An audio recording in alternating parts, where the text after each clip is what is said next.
Halo semuanya, selamat pagi menjelang siang.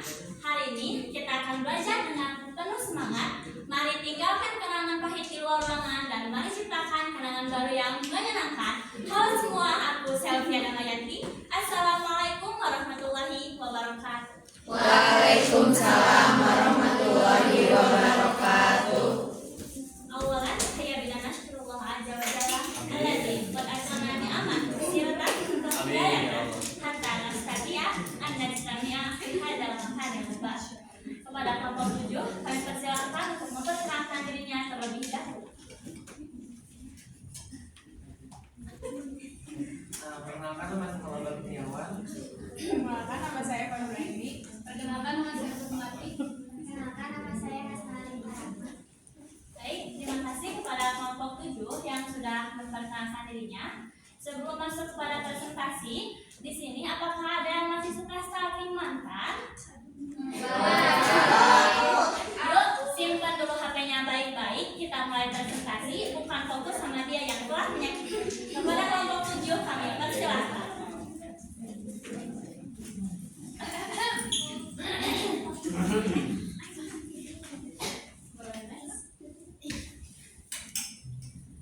Oke, di sini saya akan menjelaskan tentang sejarah pendidikan pada masa Hindu dan Buddha.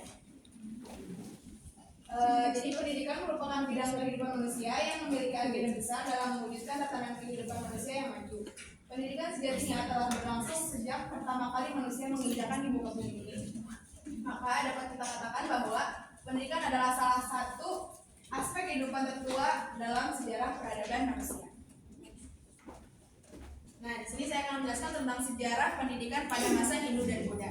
Jadi, pada masa Hindu dan Buddha itu, para muridnya itu berasal dari kasta-kasta tinggi saja. Jadi, misalnya kayak anak-anak raja, anak bangsawan, anak menteri, ataupun anak prajurit. Di sana juga, para pendidiknya bukan sembarang pendidik, teman-teman. Jadi, pendidiknya itu berasal dari kasta tinggi juga, yaitu kasta Brahmana. Kasta Brahmana itu adalah orang yang terpelajar dan paham akan ilmu agama. Jadi apa tadi kasta Brahmana? Orang yang paham. Ya, gitu. Lalu pendidikan yang diajarkan juga bukan sembarang pendidikan kayak umumnya pada saat ini, teman-teman. Jadi anak-anak pada zaman dulu tuh diajarinnya kayak ilmu tentang kerajaan, ilmu-ilmu kayak politik, agama Hindu dan Buddha begitu, yang nantinya mereka itu dipersiapkan untuk menjadi pemimpin kerajaan di masa yang akan datang. Terus bahasa yang digunakan juga pada pembelajaran pada masa Hindu dan Buddha itu menggunakan bahasa Sanskerta, yang dimana bahasa Sanskerta tersebut dijadikan bahasa pokok pada zaman dulu oleh bangsa Indonesia, yang dianggap kalau misalkan murid tersebut bisa bahasa Sanskerta itu murid tersebut cerdas dalam percakapannya begitu. Nah, selanjutnya guru dan murid juga tinggal di dalam satu tempat yang sama. Jadi ibaratnya kalau sekarang tuh kayak boarding school ya, teman-teman tahu kan, boarding school. Jadi tinggal di tempat yang sama begitu. Nah, guru juga pada saat guru itu tidak mengenal kata gaji. Jadi pekerjaan guru itu dianggap sakral dan mulia gitu. Jadi seorang Brahmana dan biksu tersebut sudah mengabdikan dirinya untuk tidak digaji. Jadi mereka tuh kerjanya dengan ikhlas gitu. Di sini juga ada ciri-ciri pendidikan agama Islam, agama Hindu dan Buddha di Indonesia. Yang pertama adalah pendidikan bersifat informal. Apa sih informal itu? Jadi informal itu pendidikan yang berlangsung pada konteks keluarga saja. Jadi kayak dalam satu kelas itu ada anak-anak raja, anak pamannya, anak bibinya begitu. Nggak kayak kelas-kelas pada umumnya. Nah, yang materi yang diajarkan juga kayak cerita-cerita rakyat seperti cerita Ramayana ataupun Mahabharata gitu. Lalu poin selanjutnya adalah pendidikan bersifat ariktorat. Ada yang tahu nggak ariktorat itu apa? Ya. Jadi ariktorat itu pendidikan yang hanya diberikan kepada anak-anak bangsawan saja. Selanjutnya pendidikan berpusat pada ajaran agama Islam, agama Hindu dan Buddha. Dan selanjutnya tenaga pengajarnya berupa kaum Brahmana dan kaum biksu. Jadi Brahmana itu tenaga pengajar yang berasal dari agama Hindu, dan biksu itu tenaga pengajar yang berasal dari agama Buddha. Tadi Brahmana berasal dari agama apa? Hindu. Kalau biksu? Buddha. Jadi dapat disimpulkan pada masa Hindu dan Buddha, pendidikan diarahkan pada pencapaian individual bagi kaum bangsawan saja, yang mencakup ilmu agama, ilmu politik, ilmu hukum, ilmu kekuatan fisik, dan rakyat-rakyat biasa itu gak dapat pendidikan sama sekali.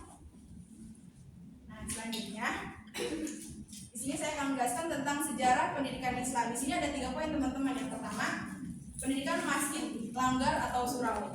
Nah, di dalam masyarakat itu mengenal dengan kata marbut. Ada yang tahu gak tugas-tugas marbut itu sekarang apa aja? Tapi pada zaman dulu itu marbut itu bukan sekedar hanya bersih-bersih teman-teman. Jadi ibaratnya kayak ustadz yang diamanahin untuk menjaga masjid begitu. Jadi kastanya berarti lebih tinggi ya dari sekarang gitu. Tugas marbut juga di sana mengajarkan anak-anak tentang keislaman, terus memberi kajian kepada masyarakat. Nah, pendidikan tersebut dianggap efektif untuk mengajarkan Islam sedikit demi sedikit gitu kepada masyarakat yang tadinya menganut agama Buddha dan Hindu gitu.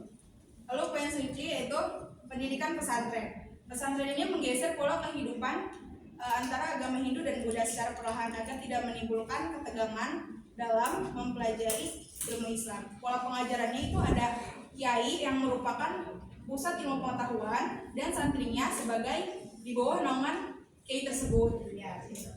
Lalu selanjutnya ada pendidikan madrasah.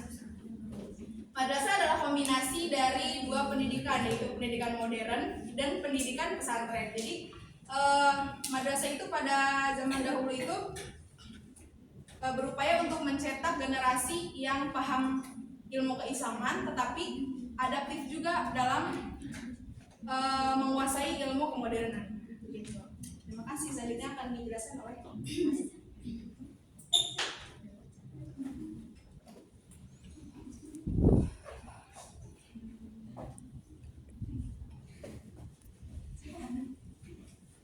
yang selanjutnya itu sejarah pendidikan Indonesia masa penjajahan Portugis dan Spanyol. Portugis dan Spanyol masuk ke Indonesia yaitu bangsa Eropa yang awal masuk ke Indonesia. Portugis dan Spanyol itu ada yang tahu gak tujuan masuk ke Indonesia apa? Yang 3G. Glory dan gospel. Glory itu kayak mereka itu nyari kayak perniagaan, perdagangan. Yang kedua yaitu glory, kayak meluaskan wilayah jajahan itu. Yang ketiga itu gospel, mencari rempah-rempah lagi. Pendidikan Indonesia pada masa Spanyol dan Portugis, pendidikan di Portugis dan Spanyol itu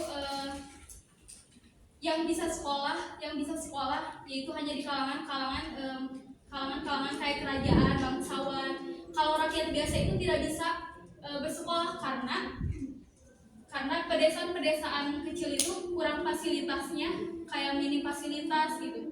Nah di sana itu kayak menjelaskan konsep-konsep dasar agama Katolik. Portugis dan Spanyol itu bertujuan menyebarkan agama Katolik karena pendidikan di masa Spanyol dan Portugis itu tidak bersifat terbuka khusus.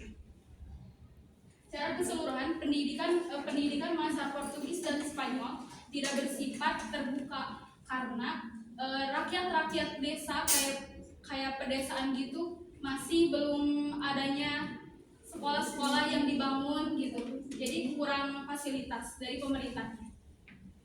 Dilanjutkan oleh Baik, selanjutnya saya akan menjelaskan mengenai pendidikan di masa penjajahan Belanda. Jadi pada masa penjajahan Belanda, pendidikan di Indonesia sebenarnya bukan untuk mencerdaskan rakyat pribumi, melainkan untuk memperkuat posisi Belanda. Awalnya pendidikan ini hanya diberikan di daerah tertentu seperti Ambon dan Maluku, dan tujuan utamanya hanya untuk menyebarkan agama Kristen. Nah, sistem pendidikan yang diberikan oleh Belanda ini bersifat sangat tidak adil karena aksesnya hanya bagi kaum pribumi dan hanya menggunakan bahasa Belanda untuk golongan tertentu dan menggunakan bahasa Melayu untuk sekolah dasar yang dianggap lebih rendah. Kemudian pada akhir abad ke-19 muncul kebijakan yang diberi nama politik etis. Apa ada yang tahu politik etis? Jadi politik etis ini dikemukakan oleh politikus Belanda bernama Van de Venter. Politik etis ini disebut sebagai balas budi Belanda untuk Indonesia karena Belanda merasa bahwa mereka perlu mengembalikan sesuatu kepada Indonesia setelah mengambil begitu banyak kekayaan di Indonesia. Nah, kebijakan ini ada 3 aspek. Yang pertama imigrasi, yang kedua transmigrasi, dan yang terakhir pendidikan. Namun, pendidikan yang diberikan oleh Belanda ini sangatlah terbatas dan terarah, yakni untuk mencetak tenaga kerja murah untuk kepentingan administrasi Belanda. Jadi Belanda ini menciptakan berbagai sekolah, namun aksesnya sangat terbatas dan bersifat kelas sosial. Misalnya, anak bangsawan bisa bersekolah di sekolah elit yaitu di HIS, sementara anak pribumi biasa hanya bisa bersekolah di sekolah desa. Nah, walaupun yang Belanda ini lebih menyerang mereka, namun sebenarnya ada dampak positif jangka panjang yang tidak disengaja, yaitu anak-anak pribumi yang mendapat pendidikan akhirnya mulai sadar akan pentingnya persatuan dan munculnya rasa nasionalisme di kalangan terdidik. Hal ini memicu lahirnya gerakan untuk melawan penjajah dan memperjuangkan kemerdekaan. Selanjutnya adalah pendidikan di masa penjajahan Jepang. Nah, jadi ketika Jepang mengambil alih kekuasaan pada tahun 1942, mereka menerapkan sistem pendidikan yang berbeda dari Belanda. Kalau Belanda kan menerapkan sistem berdasarkan status sosial, berbeda dengan Jepang, mereka mengambil sistem itu dan menerapkan sistem yang lebih merata untuk semua golongan. Namun jangan salah, tujuan utama Jepang ini juga untuk kepentingan mereka sendiri, yaitu untuk mempersiapkan tenaga kerja pendukung untuk mendukung perang Pasifik. Murid-murid Indonesia dilatih fisik dan kedisiplinannya, bahkan diwajibkan untuk membantu Jepang dengan menjadi prajurit atau tenaga kerja pasak Romusa. Nah, pada masa ini, pendidikan lebih fokus pada latihan fisik daripada ilmu pengetahuan. Setiap pagi, murid-murid diwajibkan untuk bersumpah setia kepada Kaisar Jepang, bahkan pendidikan dipenuhi dengan propaganda perang, dan guru-guru juga dididik secara militer agar loyal kepada Jepang.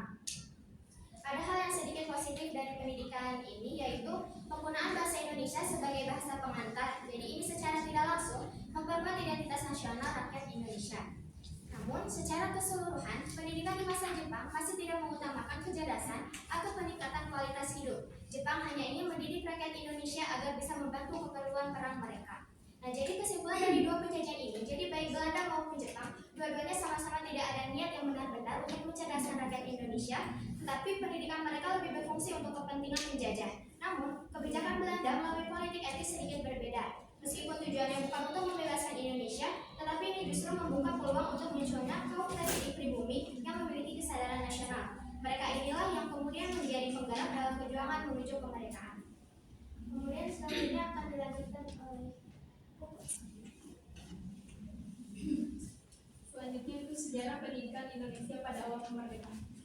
Nah, kan banyak ya kayak peperangan gitu. Nah, terus Indonesia itu mengalami kemerdekaan.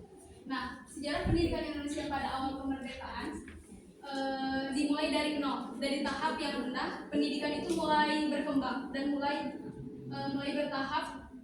Nah, sejarah pendidikan di awal kemerdekaan itu yang paling penting adalah literasi dan baca. Nah, literasi dan baca ini karena pada masa penjajahan banyak orang yang buta huruf, yang nggak tahu abjad atau nggak tahu huruf hijaiyah dan sebagainya. Nah, sejarah pendidikan pada masa awal kemerdekaan juga belum ada SD, SMP, SMA, masih ada SR kalau namanya sekolah rakyat. Kalau sekarang itu sekolah dasar. Nah, terus ada juga sekolah teknik. Kalau sekarang itu namanya sekolah menengah atas atau SMA. Pendidikan pada masa awal kemerdekaan juga masih kurang fasilitasnya. Tetapi masyarakat di Indonesia masih memiliki tinggi semangat juang untuk membangun negara kita yang udah hancur. Kayak sekolah-sekolah itu masih ditutup dengan gara-gara penjajahan dari negara-negara lain.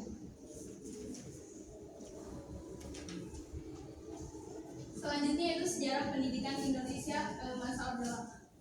Nah, kalau masa Orde Lama yaitu dikhususkan lagi kan setelah awal kemerdekaan dikhususkan lagi seperti adanya kayak visi misi, kurikulum, sekolah tenaga kerja guru. Nah, pendidikan Indonesia Orde Lama itu berkaitan dengan dengan kurikulum bagaimana sih cara membangun Indonesia yang lebih maju. Sebelum-sebelumnya kan sebelum-sebelumnya kan masih kayak kurikulum dari bangsa Belanda, Portugis, masih mengikuti kurikulumnya teh. Jadi karena Orde Lama jadi pengen perkembangan lagi, jadi kita mulai dari awal. Masa Orde Lama juga dijelaskan SD itu 3 tahun, SD itu 6 tahun, SMP 3 tahun, SMA 3 tahun. Selanjutnya dijelaskan oleh Albert.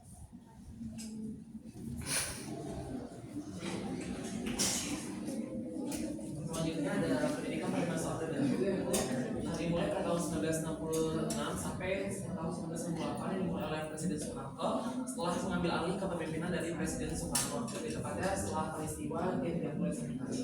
Nah, pada masa Orde Baru ini pendidikan Indonesia tidak memenuhi hak kesetaraan karena pemerintah mendominasi dalam proses pendidikan. Jadi wewenang dalam pendidikan itu semuanya dipegang alih oleh pemerintahan pusat. Nah, itu pada saat itu para pelajar dibebani oleh banyak sekali materi tanpa memperhatikan apakah dalam proses tersebut itu berhasil atau tidak sih mencapai tujuan pendidikan yang sesungguhnya. Jadi yang mengakibatkan jadi mahasiswa pada saat itu dibentuk untuk menjadi pekerja dalam mensukseskan program-program pemerintah seperti yang dikenal pada saat itu dalam istilahnya pelita. Ada yang tahu nggak program pelita? Apa itu? Betul. Nah, jadi pelita itu pembangunan 5 tahun. Nah, pelita ini terbagi menjadi 6 repelita. Nah, jadi satu repelita itu ada 5 tahun. Nah, setiap 5 tahun itu ada programnya sendiri. Nah, repelita pertama itu terjadi pada tahun 1969 sampai 1974, yang dimana pemerintah itu hanya berfokus pada pemenuhan kebutuhan dasar dan juga infrastruktur, terutama pada bidang pertanian. Untuk kebutuhan dasar itu pemerintah berupaya untuk memenuhi seperti keadaan air bersih, listrik, dan perumahan. Dan untuk sektor pertanian itu pemerintah mensuplai bibit dan juga pupuk gitu untuk menyokong hasil panen. Nah, yang repelita kedua itu terjadi pada tahun 1974 sampai 1979, yang dimana pemerintah berfokus pada pembangunan di luar Pulau Jawa. Nah, kenapa sih di luar Pulau Jawa? Karena pada saat Orde Baru itu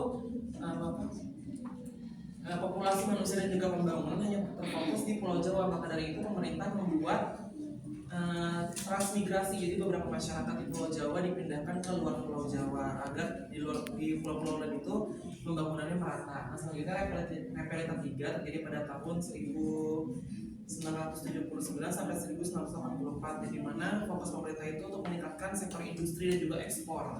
Nah, selanjutnya repelita 4 terjadi pada tahun 1984 sampai 1989, di mana fokus pemerintah itu pada penciptaan lapangan kerja dan juga pengembangan industri. Jadi kalau pada repelita 3 itu fokus industrinya hanya ke tekstil dan juga pertanian untuk diekspor. Tapi pada repelita 4 mulai berkembang lagi pada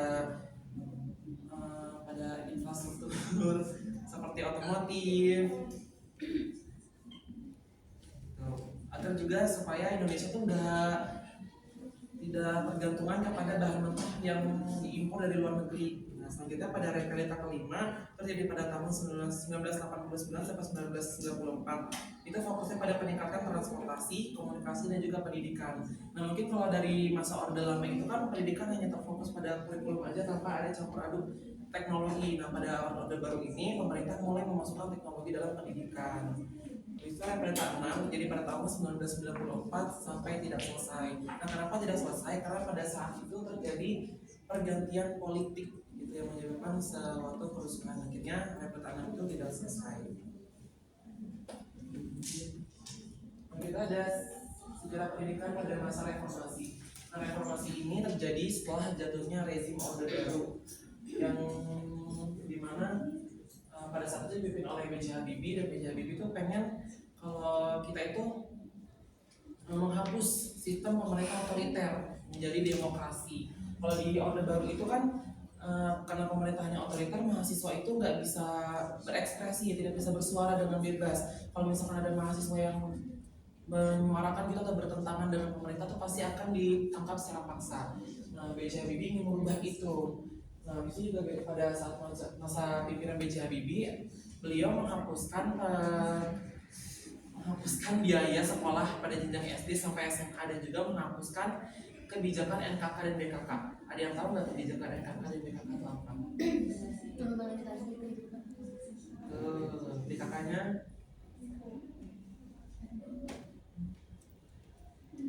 Badan Koordinasi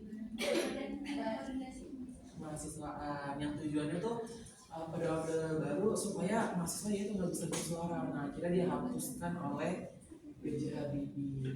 Nah, habis selanjutnya pada pemerintahan era Gus Dur terdapat UU nomor 25 tahun 1999 yang memberikan kewenangan pengelolaan pendidikan kepada otonomi daerah. Jadi sudah mulai berubah tuh, yang tadinya hanya dipegang oleh pemerintah pusat sekarang sudah dipegang oleh pemerintahan daerah. Habis itu juga ada peningkatan pendapatan guru dan pengembangan pada peran mereka. Habis itu juga pada masa reformasi terdapat perubahan kurikulum. Yang pertama pada 2004 itu terdapat kurikulum berbasis kompetensi atau KBK, yang dimana fokusnya itu kepada peran aktif siswa. Selanjutnya ada kurikulum tingkat satuan pendidikan atau KTSP, yang dimana tuh KTSP ini memberikan keleluasaan bagi daerah untuk menyusun kurikulum pendidikan sendiri. Nah, yang terakhir ada Kurtilas atau kurikulum 13 yang menekankan pada pendekatan saintifik untuk mengembangkan aspek kognitif, afektif, dan juga psikomotorik kepada siswa. Namun di kurikulum 13 ini terdapat beberapa kritik dari para guru dan juga masyarakat karena kurangnya sosialisasi kepada guru dan juga pembekalan terhadap guru untuk perubahan ke Kurtilas.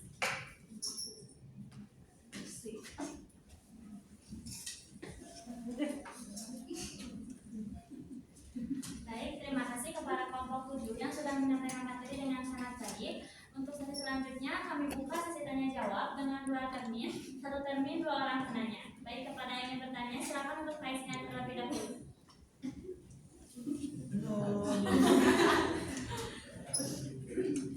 Ayo, 1, 2, 3.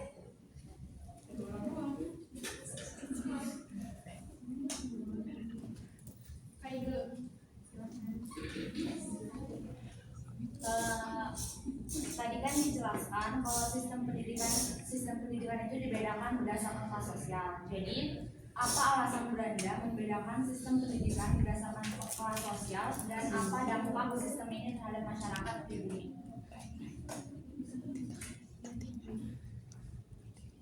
Selanjutnya untuk orang kedua yang bertanya silakan.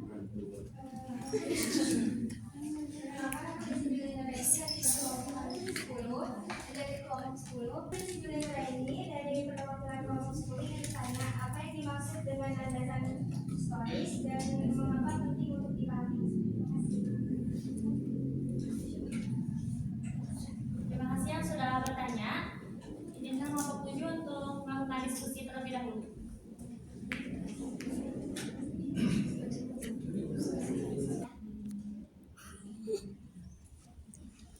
Izin menjawab pertanyaan Nisa. Jadi tadi Nisa itu nanya mengapa Belanda menerapkan sistem pendidikan berdasarkan status sosial dan bagaimana hal tersebut berdampak bagi masyarakat pribumi. Nah, jadi mengapa Belanda menerapkan sistem pendidikan berdasarkan status sosial itu karena agar Belanda ini mempunyai kontrol yang tetap kuat terhadap masyarakat pribumi, sehingga mereka menjaga agar masyarakat pribumi tidak memiliki pendidikan yang lebih tinggi daripada mereka.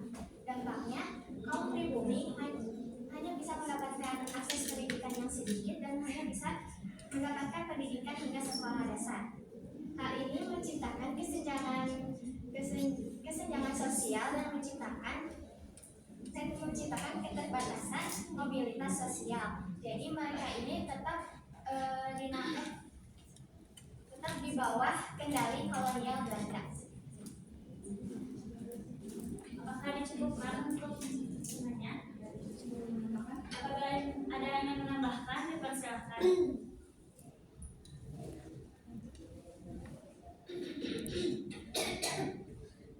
Mungkin sudah dicukupkan untuk pertanyaan pertama. Lanjut kepada pertanyaan kedua. Silakan untuk kelompok materi menjawab pertanyaan. Oke, di sini saya akan menjawab pertanyaan dari Desi. Pertanyaan itu apa yang disebut dengan landasan historis dan mengapa penting? Jadi landasan historis itu adalah landasan yang merujuk pada dasar sejarah yang di dalamnya mencakup aspek nilai-nilai atau fakta-fakta bukti landasan tersebut. Nah, contohnya itu kayak dalam pembangunan negara, yaitu perjuangan bangsa Indonesia dalam meraih kemerdekaannya. Nah, landasan historisnya itu ada pada perjuangan para pahlawan. Jadi dengan adanya landasan historis kita tuh tahu bahwa dalam memperjuangkan kemerdekaan Indonesia itu adanya perjuangan para pahlawan di masa lalu. Jadi kita tuh yang hidup di masa sekarang tuh tahu gitu kalau dulu tuh ada sejarahnya gitu, dan itu tuh udah akurat ada dalam cerita-cerita sejarah segala macam gitu ya. Nah, pertanyaan selanjutnya, mengapa penting? Karena memberi kita perspektif mengenai asal muasal suatu peristiwa yang terjadi di masa yang lampau, dan kita juga dapat belajar dari masa lalu untuk membuat keputusan yang lebih baik dari sebelumnya. Gitu. Bisa dipahami? Ya, Apakah ada yang ingin menambahkan dari jawaban pertanyaan kedua? Apabila dicukupkan, kami tutup termin 1 dan kami lanjut kepada termin 2 untuk 2 orang penanya. Apabila teman-teman yang ingin bertanya, silakan untuk raise hand terlebih dahulu. Ini Raya sangat tujuh. Belum. Aku tadi hidup. 1, 2, 3. Jasmine. Oke, kalau ingin bertanya ya, kan sekarang tuh lagi belajar landasan historis ya. Nah, terus gimana sih peran sejarah pendidikan ini dalam membentuk karakter dan nilai bangsa Indonesia, dan apakah saat ini itu pendidikan masa kini itu sudah mencapainya atau belum? Pertanyaannya ditanggung terlebih dahulu. Kami lanjut kepada pertanyaan untuk orang kedua. Silakan. Bagaimana peran sejarah pendidikan dalam membentuk karakter dan nilai-nilai bangsa Indonesia? Dan apakah pendidikan masa kini sudah mencapainya?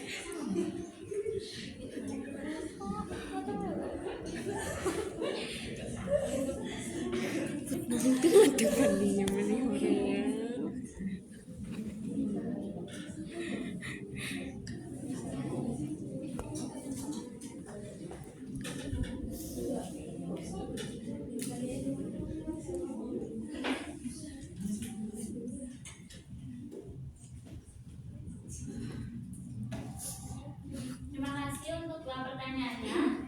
Dipersilakan untuk kelompok 7 menjawab pertanyaan yang telah diajukan.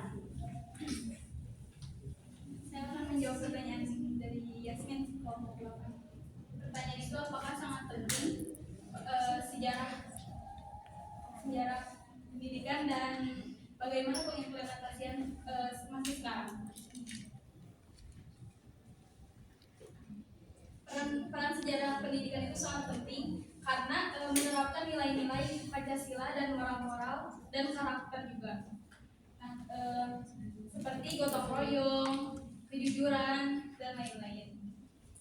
Nah, kalau dilihat dari zaman sekarang, pendidikan itu memang sangat memiliki kemajuan seperti teknologi dan informasi yang memudahkan kita belajar seperti daring, online, dan lain-lain.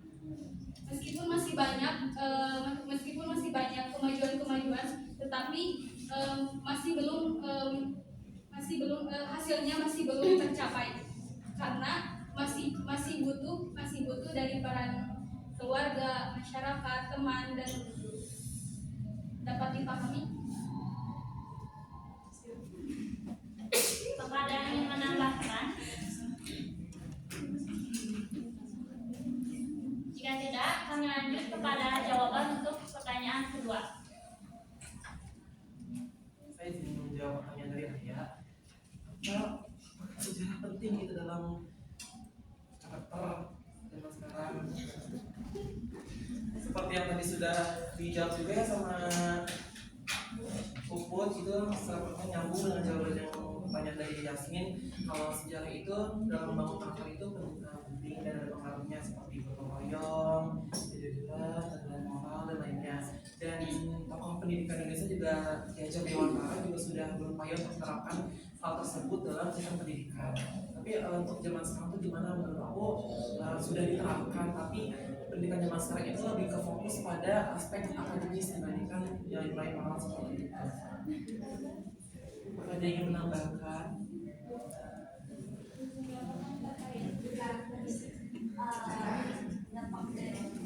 Dari sejarah itu bentuk karakteristik. Jadi menurut aku untuk terkait sejarah ini alasan historis sangat penting ya. Tadi kalian kan bahas terkait masa awal kemerdekaan, masa reformasi kayak gimana, dan juga masa 1998 Orde Baru. Nah, ini kemudian penting teman-teman karena dari landasan-landasan tersebut kita tuh tahu kalau misalkan tadi contoh di 98 itu kan tadi ada yang namanya, mungkin teman-teman tahu ya, menculikan beberapa mahasiswa ya, yang di situ kita tahu sampai saat ini pun 9 orang belum ditemukan, 9 orang masih tidak tahu kemana nasibnya.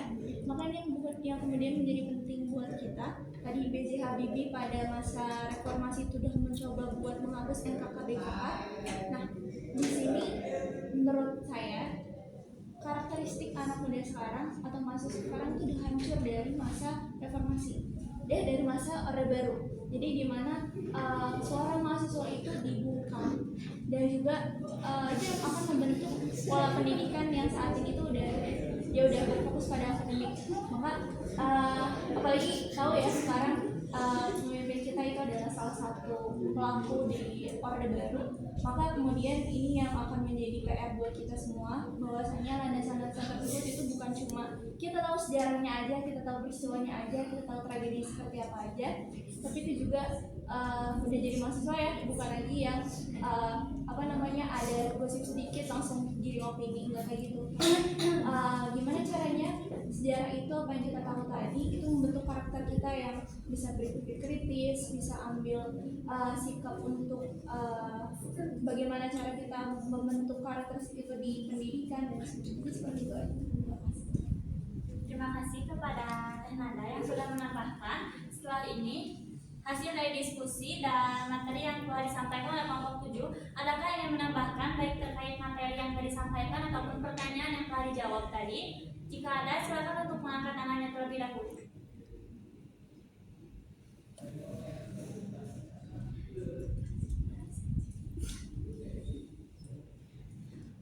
Mungkin cukup sekian yang dapat kami sampaikan. Terima kasih kepada kelompok 7 yang sudah berkenan untuk menyampaikan materinya dengan sangat baik, dan terima kasih kepada teman-teman yang sudah hadir dan mendengarkan pematerian kali ini dengan sangat baik juga. Kami akhiri, cukup sekian dari kami. Mohon maaf apabila ada kesalahan baik dalam kata ataupun perilaku. Semoga ilmunya dapat